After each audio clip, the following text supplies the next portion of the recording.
हजारों सालों से हमारे एंसेस्टर्स ब्रीडिंग टेक्निक से क्रॉप्स में यूजफुल ट्रेट्स को डेवलप करते रहे हैं।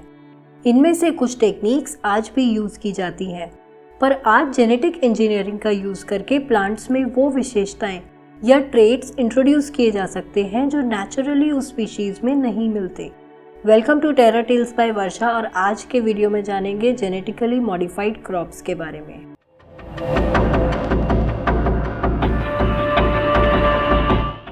सेल्स दो टाइप के होते हैं, यूकैरियोटिक एंड प्रोकैरियोटिक। सभी यूकैरियोटिक सेल्स में मिलता है डीएनए, जो कि क्रोमोसोम्स की फॉर्म में सेल्स के न्यूक्लियस में प्रेजेंट होता है। इसी डीएनए के शॉर्ट पीसेस कहलाते हैं जीन्स, जिन पर कुछ स्पेसिफिक इंफॉर्मेशन होती है जो कि पेरेंट्स से ऑफस्प्रिंग्स में पास हो जाती है। जेनेटिकली मॉडिफाइड क्रॉप्स वो प्लांट्स होते हैं जिनके डीएनए को ऑल्टर कर दिया जाता है, यानी किसी दूसरे ऑर्गेनिज्म के सेल से किसी स्पेसिफिक ट्रेट का जीन कट करके प्लांट के जेनेटिक मटेरियल में इंसर्ट कर देते हैं, जिससे कि वो प्लांट उस स्पेसिफिक ट्रेट को शो करने लगता है। समझने के लिए बीटी कॉटन को देखते हैं।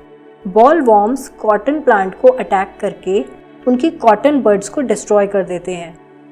नेचुरली कॉटन प्लांट की किसी भी वैरायटी में बॉल वॉर्म से प्रोटेक्शन के लिए कोई जीन नहीं है।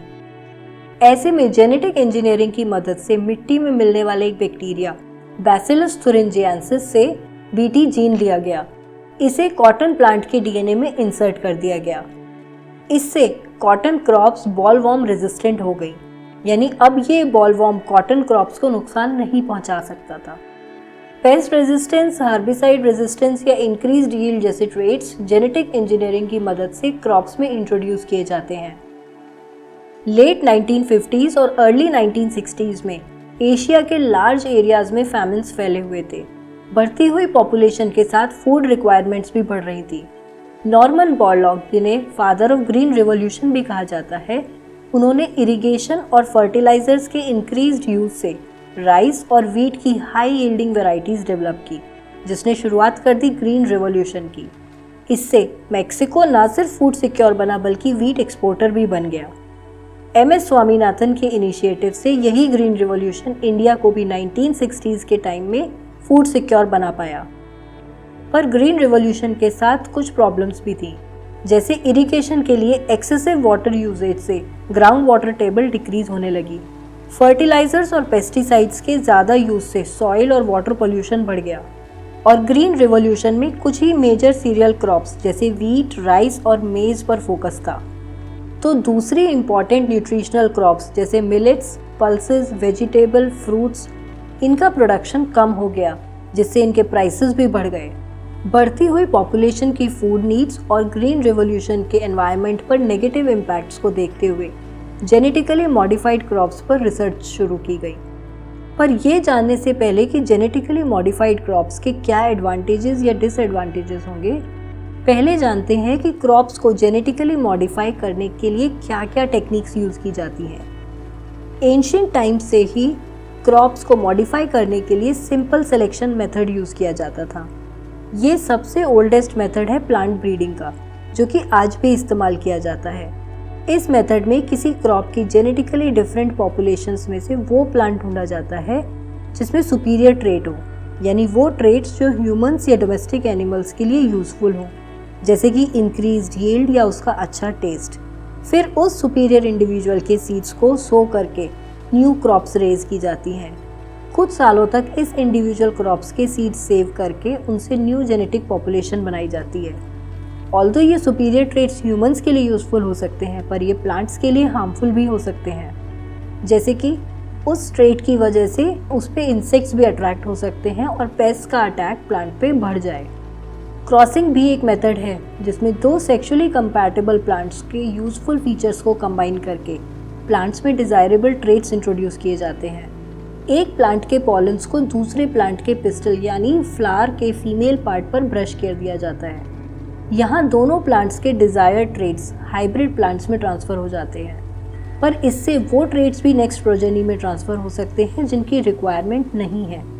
इसके अलावा इंटरस्पीशीज क्रॉसिंग या केमिकल और रेडिएशन से इंड्यूस्ड म्यूटेशंस भी प्लांट्स को मॉडिफाई करने के लिए यूज़ किए जाते हैं। पर इन प्रोसेसेस में अनडिजायरेबल ट्रेट्स भी नेक्स्ट जनरेशन में पास हो सकते हैं। जेनेटिक इंजीनियरिंग इसी को बचाने में हेल्पफुल है। यहाँ पर्टिकुलर ट्रेट जो प्लांट में चाहिए उसका जीन आइडेंटिफाई करके एक ऑर्गेनिज्म के डीएनए से आइसोलेट किया जाता है। फिर उस जीन को डिफरेंट टेक्निक्स की हेल्प से प्लांट के डीएनए में इनकॉर्पोरेट कर दिया जाता है। उसके बाद स्ट्रिक्ट लैबोरेटरी और फील्ड कंडीशंस में क्रॉप्स को टेस्ट करा जाता है।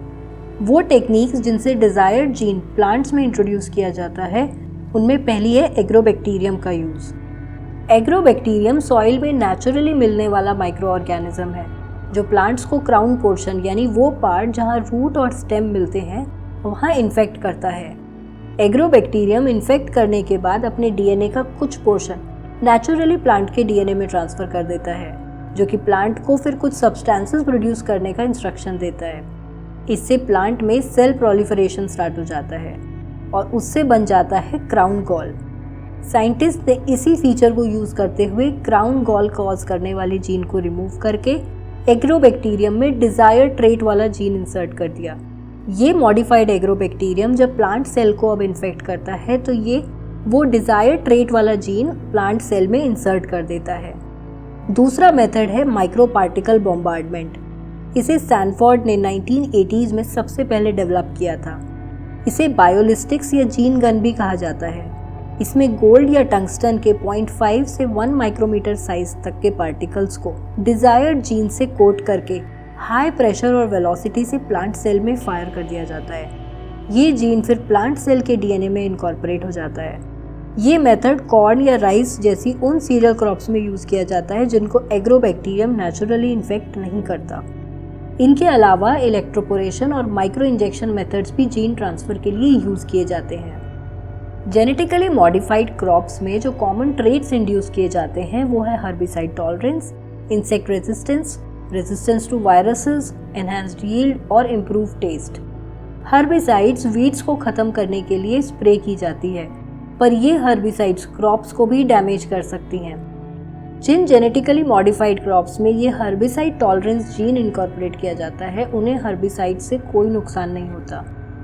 पेस्ट रेजिस्टेंस में भी वो जीन इंट्रोड्यूस किया जाता है क्रॉप्स में जो ऐसे सब्सटेंसेस सिक्रीट करता है जिससे इंसेक्ट्स उस क्रॉप को नहीं खाते और इससे पेस्टिसाइड स्प्रे करने की ज़रूरत भी नहीं पड़ती है, जैसे कि BT cotton. Genetically modified crops के फ़ायदों में सबसे पहले है कि ये क्रॉप्स यील्ड बढ़ाने में हेल्पफुल हैं। लिमिटेड एरिया में इंक्रीज्ड यील्ड से बढ़ती पॉपुलेशन की फूड नीड्स फुलफिल की जा सकती हैं और फॉरेस्ट एरियाज़ को भी एग्रीकल्चर के लिए यूज़ नहीं करना पड़ेगा। 2014 में हुई एक स्टडी में पाया गया है कि genetic engineering average crop yield 21% तक इंक्रीज करने में हेल्पफुल रहा है और ये यील्ड इफेक्टिव पेस्ट कंट्रोल की वजह से हुआ है।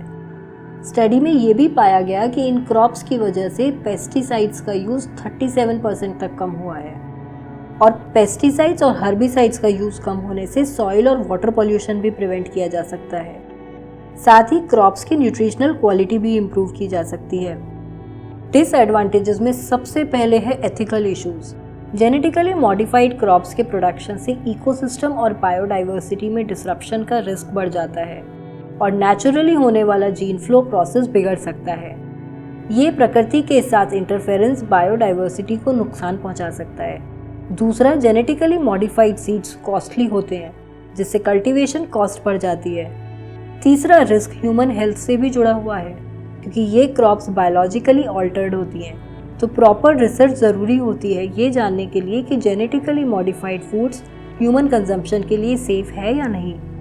एक्सेसिव जेनेटिकली मॉडिफाइड क्रॉप से वीड्स और पेस्ट में रेजिस्टेंस भी डेवलप होने के चांसेस हैं।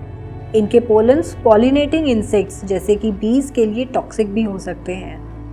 इंडिया में सिर्फ बीटी कॉटन है जो 2002 से कमर्शियली कल्टीवेट की जा रही है।